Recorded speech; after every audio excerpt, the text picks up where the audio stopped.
As we gather with friends and loved ones for the holidays, there's a sense of warmth and security. It's a time to be joyous and set your troubles aside. But there are places in the world, Peanut, places right here at home where the troubles are ever present and difficult to tune out, even for a moment, in places like your hometown of Chicago. That's right, Charissa. Unfortunately, that's true. Now, I love the city of Chicago, but there are some neighborhoods there that resemble a war zone.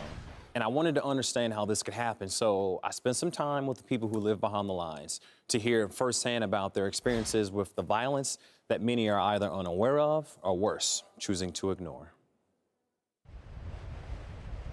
Shots fired at the pink line at 17 West 18th Street. This is a very violent area. Person calling for help. Chicago has been hit with a major spike in gun violence. Numbers are startling. It happens on the streets of Chicago every day. Most deadly weekend in Chicago this year.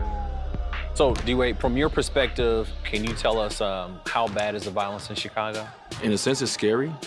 Chicago has this black eye because, we have a nickname called Chirac. A lot of people on the outside, they hear statistics of, the multiple people every weekend that's killed. You hear about these things on the news, but when it affects you, when it hits you, you take it a little different. Show of hands, how many of you guys know people that have been shot? I had like 4 or 5 different friends shot this summer. And it's been like that since I was a kid. And that's my neighborhood. All I heard was doosh, doosh, and then we just ducked down. And how old are you? 11.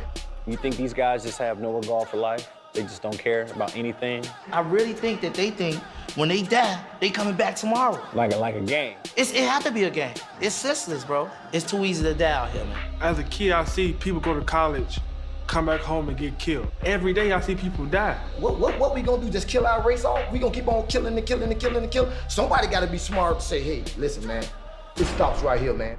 Breaking news, Chicago gun violence hits home for Bulls star Dwayne Wade. Recently, you were affected by gun violence with a family member. Can you tell us about what happened? My cousin, Nakia, she was, walking her kids and just got caught in the middle of a shooting, and she had nothing to do with it. Kids had nothing to do with it, but they lost their mom. And unfortunately, my family had to deal with that pain, that hurt. Innocent people are victims all too often in Chicago. Unfortunately, even young people trying to steer clear of gangs become targets, as I heard firsthand from 17-year-old Everett Henderson. Can you tell me about what happened on that Saturday night? I seen a car ride past with dark tints. We froze for a minute, but then we seen a gun. He cocked the gun back. He shot me in the hand the first time, and he shot me twice on the side of my butt. Now I'm thinking he's just gonna come up and just finish me. I seen he ain't had no more bullets in the gun, so I got back up, hopped around the house, finally just fell to my knees. The doctors told me I got shot 6 times. I'm just glad I'm still here. Yeah, that's the most important part. Fortunately, Everett survived, but countless others have not been so lucky.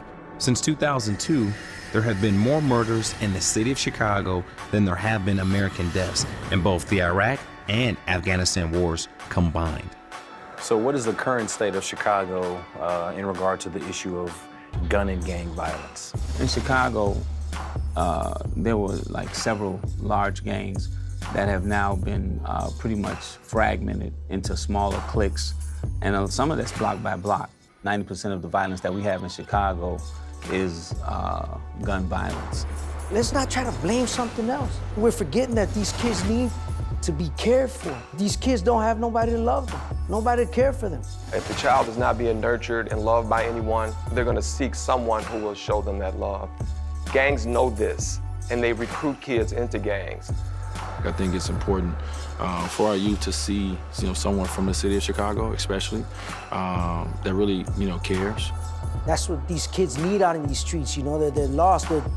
They don't have nobody that loves them. They need somebody who loves them. For us, that's what we believe, that we see change in these people. I used to feel so devastated. I ain't number 21. You feel me?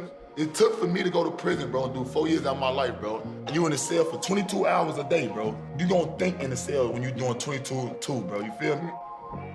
I didn't struggle, bro. You feel me? I used to feel so devastated. But at the end of the day, I'm changing, bro. I know I'm changing because I feel it, bro. I got into trouble. carjacking, robbery, arson, assault, selling drugs, prostitute. The life that I live, I didn't want to live that anymore. You know, we have to be a different example for our kids, for our brothers and sisters. I learned from my experience and I changed my life around. We could do it. Prison in Cook County is not a place for nobody. Nobody at all. So we have to do things different. Do you see light at the end of the tunnel? The tunnel is so long.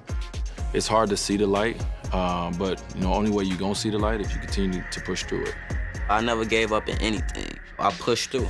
I had to do a 10-page paper in order to graduate, and I'm gonna do it on gun violence because I was a part of gun violence. I just don't want to see like no more innocent people getting hit or getting killed. It's not out of control. It's something that we can take a grasp of. If we have more people out there that care, that just want to make a change. There's definitely a bright light at the end of the tunnel. The people in Chicago are always tough and resilient. You know, when I was young, we didn't have much. My grandma used to make us go and give back even when we didn't have anything. Takes a village. That old saying, it takes a village to raise a child, that is so true. And I think that's the mentality. We all have that power to give back. Well, first of all, Peanut, you did an incredible job and Thank a lot you. of heavy content there, but I think a lot of positive can come from something like this. What's the one takeaway that you want viewers to know? Time. You know, and I think these kids, these people in this community, they want time. They don't want just people to come in and just dump a bunch of money to them. I think they want time and a real, true commitment, and that's what D-Wade and I, and hopefully a lot of these other athletes in the city of Chicago can do. And time is free. Yes, it is. Did a wonderful job. Life's Thank most precious gift.